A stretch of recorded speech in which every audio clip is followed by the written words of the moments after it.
వెళ్ళారా ప్రార్థన చేసుకుందామండి. కళ మూసుకోండి. పరలోకముందున్న మన తండ్రి, మీకు వందనాలు నాయన. గడిచిన కాలమంతా ఈ సమయం వరకు మమ్మల్ని అందరినీ మీ కృపతో, మీ ప్రేమలో మమ్మల్ని కాపాడుతూ వచ్చినందులకు తండ్రి, మీ సేవలో, మీ వాక్యములో మమ్మల్ని నడుపుచున్నందులకు మీకు కృతజ్ఞతాస్తుతులు చెల్లిస్తున్నాం నాయన. ఈ సమయమున తండ్రి, మీ పిల్లలైన మనమందరము కూడుకొని మీ మాటల గురించి ఆలోచిస్తూ, మీ మాటల్లో ఉన్న జ్ఞానాన్ని, మీ మనస్సును, మీరు మాకు చేయవలసి ఉన్న కార్యములు, మీరు చెప్పిన మేము చేయాలని మీరు ఇచ్చిన కార్యములను మేము మీ వాక్యము ద్వారా తెలుసుకొనిచుండగా మనకు జ్ఞానమును దయచేయండి తండ్రి. అన్ని విధాల సహాయమును మనకు దయచేయండి నాయన. ఏ అడ్డి ఆటంకమును మనకు రాకుండా మనకు సహాయం చేయండి తండ్రి. ఇక్కడ ఉన్న మీ పిల్లలందరినీ మీ కృపని వాళ్ళకి అనుగ్రహించి వాళ్ళందరికీ సహాయం చేయండి. మీ వాక్యాన్ని, మీ మనస్సును మీ పిల్లలకు పంచుతున్న నాకు కూడా మీ సహాయాన్ని దయచేయమని అడుగుతున్నాను నాయన. తండ్రి, ప్రార్థనను మన ప్రభువు మీ ప్రియ కుమారుడు యేసుక్రీస్తు నామాన్న అడిగి వేడుకొనుచున్నాము తండ్రి. ఆమేన్. ప్రియమైన దేవుని పిల్లలారా, మీకందరికీ మన రక్షకుడు ప్రభువు అయిన యేసుక్రీస్తు నామమున స్వాగతాన్ని చెప్తున్నాము. ప్రియులారా, ఈరోజు దేవుని విషయంపై మనుషులకు అవగాహన ఉంది అనుకుంటామేమో. దేవుని విషయంపై మనుషులకు ఆసక్తి ఉంది అని అనిపించేలాగున మనుషులు తమ పై రీతిని చూపిస్తున్నారు. అయితే వారి మాటలన్నిటినీ, వారి విధానాన్ని మనము సరిగ్గా తెలుసుకోగలిగితే దేవుని గురించి, దేవుని మాటల గురించి, దేవుని జ్ఞానం గురించి వీరికి ఎంత తెలుసున్నది, ఎంత దేవుని జ్ఞానానికి ఎంతగా వీరు దూరం అయిపోతున్నారు. మనుషుల నోటకు మనుషులు చూడాలని ఈ లోకానికి వీళ్ళు ఎంత దగ్గరవుతున్నారు అన్నది కూడా తెలిసిపోతుందండి. ప్రియులారా, లోకపు ఆడంబరము ఎంతగా పెరుగుతూ ఉన్నా దేవుని జ్ఞానం మాత్రము ఎప్పటికీ ఉన్నతంగా ఒకే రీతిగా ఉంటుంది. ప్రియులారా, మనిషి కారణ జన్ముడా. మనిషిని సృష్టించిన మనిషి సృష్టి వెనుక దేవుని ఆలోచన, దేవుని సంకల్పము, దేవుడు పెట్టుకున్న కారణాలు ఉన్నాయా అని ఆలోచించాలి మనిషి. ఎందుకంటే దీనికి మనిషి బాధ్యుడు ప్రియుల. ఎందుకంటే దేవుని సంపత్తును, దేవుని ఆస్తిని అనుభవిస్తున్నాం మనం. ఈ భూమి ఎవరిదండి? మన తల్లిదండ్రులు కనిపెట్టారా? మన తల్లిదండ్రులు సృజించారా? చెప్పండి, లేదు కదా. మన వంశస్థులు, మన తాతలు, మన ముత్తాతలు ఏమైనా సృజించారా ఈ భూమిని? లేదు ప్రియులారా. లేకపోతే విజ్ఞానులు అంటాం కదా, లేకపోతే మమ్మల్ని పాలించే అధికారులు, పాలకులు వారేమైనా సృజిస్తున్నారా? చంద్రుణ్ణి, ఆకాశ మండలంలో ఉన్న నక్షత్రాలను, భూమిని, మనకు మనిషి జీవితానికి సరిపడ సౌకర్యాలను, వనరులను మనిషిలో ఏ ఒక్కరైనా, ఏ ఒక్క హోదాలో ఉన్నవాడైనా, ఏ ఒక్క ఖ్యాతిలో ఉన్నవాడైనా సృజిస్తున్నాడు చెప్పండి? లేదు ప్రియులారా. ఎవరిని అడిగినా ఇదే ఉత్తరం, ఇదే మాట చెప్పలేవాడు. ఏమని? అధికారం అడుగు. ఈ భూమిని ఎవరు సృష్టిస్తారు? ఎవరికి శక్తి ఉంది ఈ మనిషి జీవితం గడవడానికి? వనరులను ఎవరు సృజించారు అంటే అందరూ చెబుతారు ఈ మాట. ఎందుకంటే మనిషి నిస్సహాయుడు కనుక. దేవుడు అంతటి శక్తివంతుడు మనిషి కాదు పిల్లరా. మహాశక్తిమంతుడు దేవుడు, జ్ఞాన సంపన్నుడు దేవుడు. ఇంత జ్ఞాన సంపన్నుడు, శక్తిమంతుడు, అన్ని విధాలుగా పనిని ఉన్నతంగా ఆశ్చర్యకరంగా చేస్తున్న దేవుడు తాను మనిషిని సృజించిన ఆ పని వెనుక, మనిషిని సృజించిన ఆ కష్టం వెనుక ఏమి కారణం ఉండదనుకుంటారా? ఏమి కారణం ఉండదా? ఎందుకు మనిషిని సృజిస్తాడు దేవుడు? మనిషి తన ఇష్టానుసారంగా, మనిషి మది ఎక్కడ తిరిగితే, ఎలా తిరిగితే అలా బ్రతకని అనుకుంటాడా దేవుడు? లేదు ప్రియులారా, అలా ఉండదు. మనిషి జీవితానికి కారణం ఉంది. మనుషులను సృజించక మునుపు మొదటిగా దేవుడు ఏర్పరచుకున్నది, దేవుడు మొదటగా సంకల్పించుకున్నది, దేవుని ఆలోచన ఏమిటంటే మనుషులను సృజించిన వెనుక కారణం, సంకల్పం దేవునికి ఉంది. ముందుగా ప్రియులారా, మనము అనుభవిస్తున్న ఈ ఆకాశము, ఈ భూమి, ఈ అంతరిక్షపు వెలుగు, ఆ దీపాల వెలుగు, మొత్తంగా ఈ వాతావరణం అన్నిటినీ మనం అనుభవిస్తున్నాము అంటే, మనం బ్రతుకుతున్నాము అంటే పిల్లరా, బ్రతికిస్తున్నాడు దేవుడు. బ్రతికిస్తున్నాడు దేవుడు అంటే దేవునికి ఏవో కారణాలు మనుషులపై ఉన్నాయన్నమాట. మనుషులు నెరవేర్చవలసిన బాధ్యతలు, మనిషి నుంచి చూడవలసిన పనులు దేవునికి ఉన్నాయన్నమాట పిల్లలు. ఉన్నాయి. దేవుడు చూడాలి, తన పిల్లలు చేయవలసిన, చేయుచున్న, తాను వ్రాయించుకున్న, తాను చెప్పిన పనులు మనుషులు చేయాలి, దేవుడు చూడాలి అనుకున్నాడు పిల్లరా. మొదటగా పిల్లరా ఒక మాటను చెబుతున్నాడు చూడండి. మనుషులు ఆలోచించాలని, మనుషులు చూడాలని, మనుషులు తెలుసుకోవాలని, మనుషులు ఆలోచించాలని ఒక మాట చెప్పాడు ప్రియులారా దేవుడు.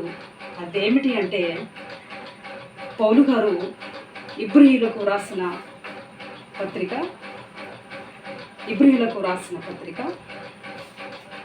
ప్రియులారా, పౌలు గారు ఇబ్రీయులకు రాసిన పత్రిక 1వ అధ్యాయం 20వ వచనం. 1వ అధ్యాయం 20వ వచనం.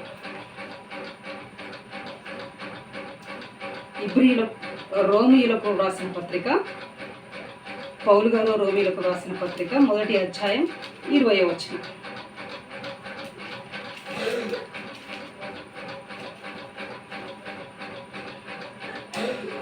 ఆయన అదృశ్య లక్షణములు అనగా ఆయన నిత్య శక్తియు దేవత్వమును జగదుత్పత్తి మొదలుకొని సృష్టింపబడిన వస్తువులను ఆలోచించుట వలన తేటపడుచున్నవి. చూశారా? మనుషులు ప్రియులారా, భూమి మీద జీవించుచున్న మనుషులు కేవలం ఏవైనా అనుభవిస్తూ, తను సృజించిన వనరులను అనుభవిస్తూ బ్రతకాలి అని అంత మాత్రమే అనుకోలేదండి దేవుడు.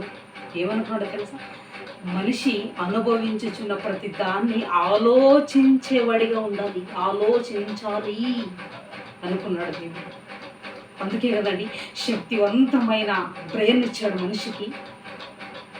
ఈరోజు ఆశ్చర్యకరమైన యంత్రాలను మనిషి కనుగొనుతున్నాడు అంటే దేవుడిచ్చిన వరం, దేవుడిచ్చిన మెదుడు, దేవుడిచ్చిన జ్ఞానం, దేవుడిచ్చిన బ్రెయిన్తోనే కదండి మనుషులు ఆశ్చర్యకరమైన పనులను, ఆశ్చర్యకరమైన యంత్రాలను తయారు చేసుకొనిచున్నారు. కనుగొనగలుగుతున్నారు మనుషులు. అలాగే దేవుడు చెప్పుచున్నాడు, మీరు ఆలోచించండి ఆయన అదృశ్య లక్షణములు. చూసారా, దేవుడు ఆ దేవునిని తెలిపే లక్షణాలు ఉన్నాయట పిల్లలు. మనం అనుకుంటాం ఈ ప్రకృతిలో ఉన్న వనరులు, ఈ ప్రకృతిలో ఉన్న పంచభూతాలన్నీ మనిషి అనుభవించడానికే, మనిషి తీసుకొని అనుభవించడానికే అని అనుకుంటాం. కాదు పిల్లలు, అనుభవించడంతో పాటు దేవునిని తెలిపే ప్రకృతి దేవునిని కూడా తెలుపుతుంది. దేవునిని కూడా నీ మనసుకు చూపెడుతుంది. ఈ ప్రకృతి చెబుతున్నాడు, దేవుని అదృశ్య లక్షణములు అనగా నిత్య శక్తి, దైవత్వము. చూసారా, నిత్యము కూడా నీ కంటికి కనబడే, నీ ఇంటి మీదకు వచ్చే మనుషులందరికీ, ప్రతి జీవికి వెలుగునిచ్చే నిత్య శక్తి, మరి దైవత్వము. చూసారా, దైవ నిత్య శక్తి, దైవత్వము జగదుత్పత్తి మొదలుకొని సృష్టింపబడిన వాటన్నిటిని మనిషి పరిశీలించగలిగితే, క్షుణ్ణంగా ఆలోచించేవాడిగా ఉండి తెలుసుకునగలిగితే ప్రియులారా, ఈ ప్రకృతి మమ్మల్ని బ్రతికించేది మాత్రమే కాదండి, మనకు సహాయపడేది మాత్రమే కాదు ప్రియులారా. ఏం చేస్తుంది? దేవుడి దైవత్వము, దేవుని లక్షణాలను, దేవుని గుణగణాలను నీకు తెలుపుతుంది. దేవుడు అంటే ఎలాంటి మనసున్నవాడో, దేవునికి ఎలాంటి స్వభావాలు ఉన్నాయో అంటే నిత్య శక్తి అంటాం. అంటే ఎప్పుడు కూడా సూర్యుడు ఆగిపోయింది లేదు. అవును కదండి. మన తాతోళ్ళ కాలంలో కానీ, మన అమ్మ నాన్నోళ్ళ కాలంలో కానీ, మన కాలంలో కానీ ఎప్పుడైనా చూసామా? ఎప్పుడైనా విన్నామా? సూర్యుడు ఈరోజు ఆ రోజు రాలేదు, ఈరోజు రాలేదు సూర్యుడు అని లేదు కదా. అంటే దీనికి ఏమనుకుంటాం మనం అంటే నిత్య శక్తి, ప్రతి నిత్యము తప్పకుండా వెలిగేవాడు, ప్రతి నిత్యము వచ్చేవాడు సూర్యుడు. అంటే సూర్యుని తయారు చేసిన దేవుడు కూడా ఎలాంటి వాడు అంటే ప్రతి నిత్యము, ఎప్పుడు, నిరంతరము ఉండేవాడు. సూర్యుడు నిత్య శక్తి అంటాం. సూర్యుని తయారు చేసిన వాడు ఆయన కూడా సూర్యుని కన్నా నిత్య శక్తి, నిరంతరం ఉండేవాడు ప్రియులరా. సూర్యుని నిర్మించిన మన తండ్రి దేవుడు. మరి దైవత్వము, చూసారా, దైవత్వము అంటే దేవుని లక్షణము, దేవుని గుణాలు ఈ ప్రకృతిలో ఉన్నాయి. మనం అనుభవిస్తున్నాం గాలి, మనం అనుభవిస్తున్నాము వేడి, మనం అనుభవిస్తున్నాము ప్రకృతి సారం. ప్రతి జీవుల నుంచి సహాయాన్ని, మేలును పొందుకొనుచున్నాం. అంటే వాటన్నిటికీ ఇమ్మని, మీ అందరితో మీ సహాయాన్ని నా పిల్లలకు ఇస్తే నా పిల్లలు బ్రతకాలని, నా పిల్లలు సుఖంగా ఉండాలని, సుఖంగా జీవిస్తూ నన్ను ఆలోచిస్తారు, నన్ను ఆరాధిస్తారు, నా స్థానాన్ని నాకు ఇస్తారు నా పిల్లలు అనుకున్నాడు దేవుడు. అందుకే ప్రకృతికి విధించాడు ప్రియులారా. ఏమని?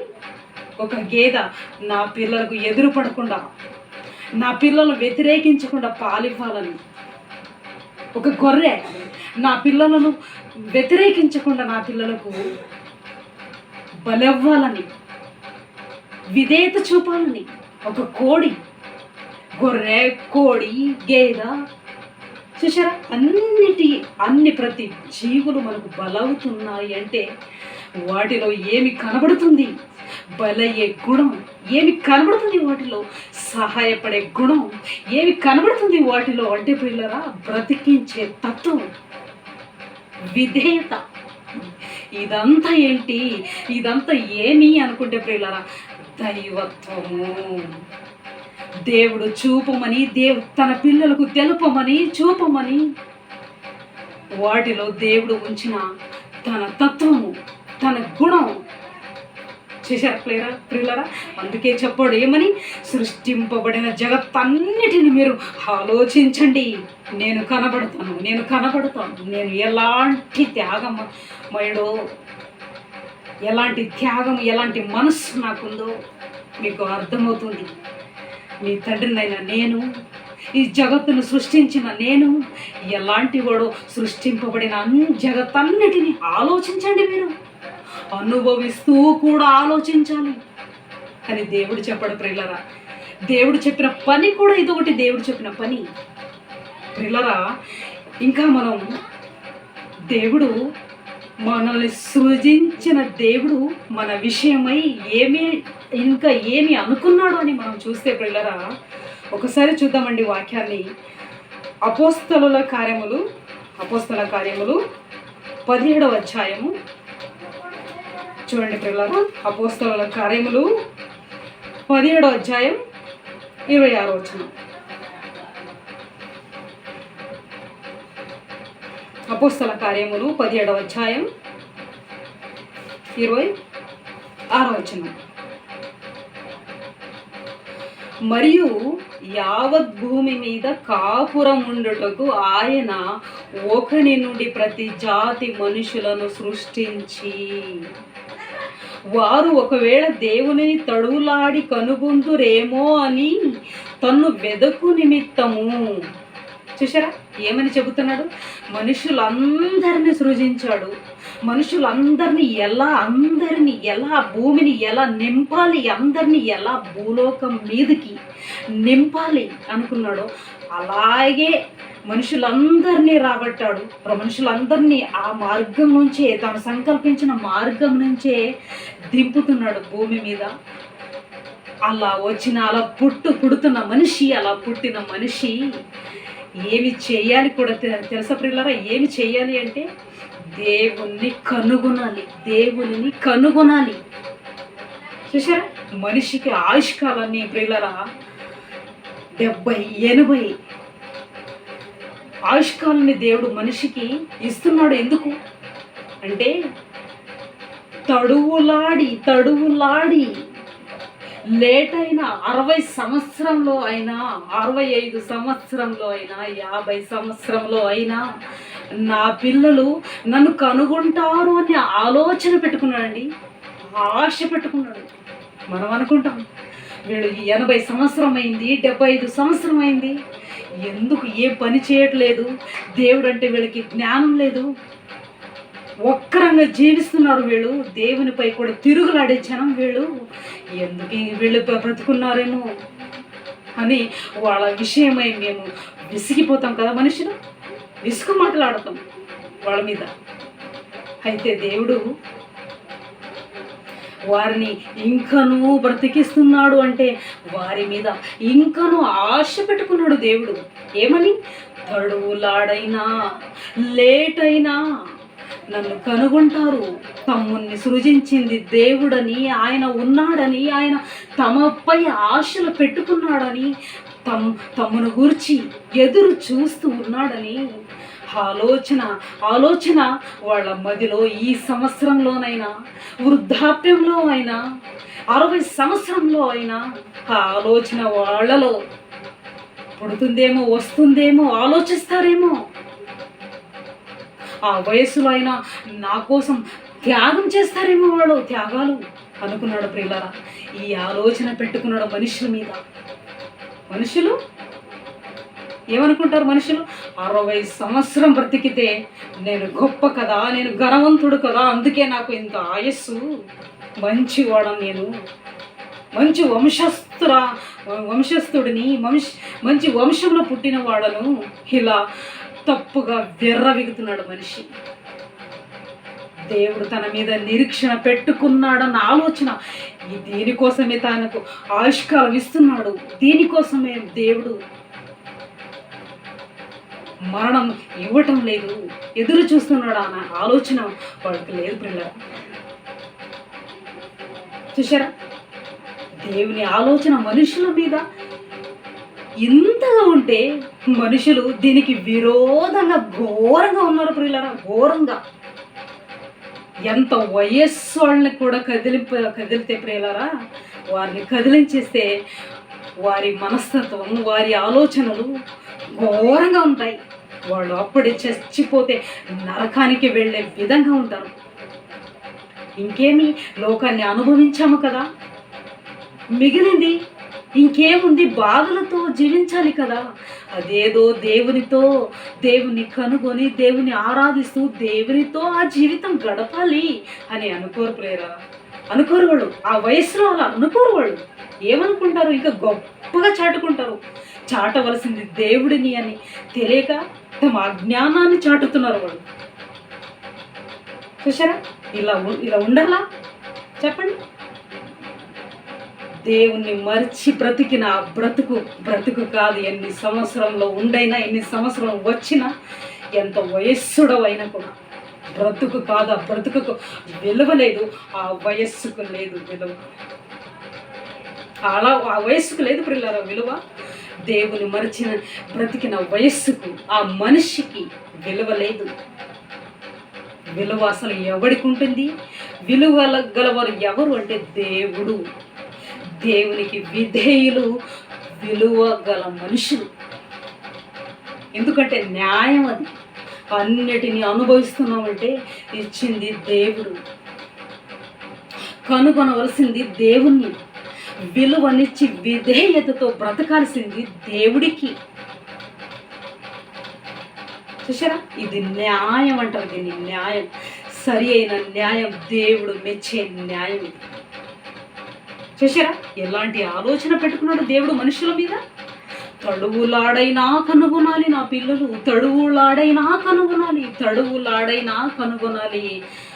నష్టానికి పోకూడదు. 80 సంవత్సరంలో అయినా, 70 సంవత్సరంలో అయినా బ్రతకాలి వాళ్ళు. ఆ వయస్సులో అయినా పరలోకాన్ని సంపాదించుకోవాలి, పరలోకాన్ని వశం చేసుకోవాలి. చూసారా, ఆ వయస్సులో కూడా వాళ్ళకి పరలోకం ఇవ్వాలా? అన్యాయం చేశారు కదండి. దేవుడిచ్చిన వయస్సుని, ఆయుష్కాలాన్ని 60 సంవత్సరం వరకు, 65, 70 సంవత్సరం వరకు వేస్ట్ చేశారు. ఆ వయస్సంతా దేవునికి కన్నీళ్ళే మిగిల్చారు వాళ్ళు. అలాంటి వారి మీద దేవుడు ఇకను ఆశ పెట్టుకున్నాడు. ఈ వయస్సులో అయినా పరలోకాన్ని సంపాదించుకోవాలి వాడు. చూసారా, ఇలాంటి గొప్ప మనసు, ఇలాంటి మంచి మనసు ఈ భూమి మీద ఏ తల్లిదండ్రులకు ఉంది చెప్పండి? ఎవరికి ఉంది? మంచివాళ్ళ? దేవుని మాటలకు విలువనిచ్చే మనిషి మంచివాడు. ఇది న్యాయం. ఇది దేవుడు మెచ్చే న్యాయం, మనుషులు మెచ్చేది కాదు. చూసారా.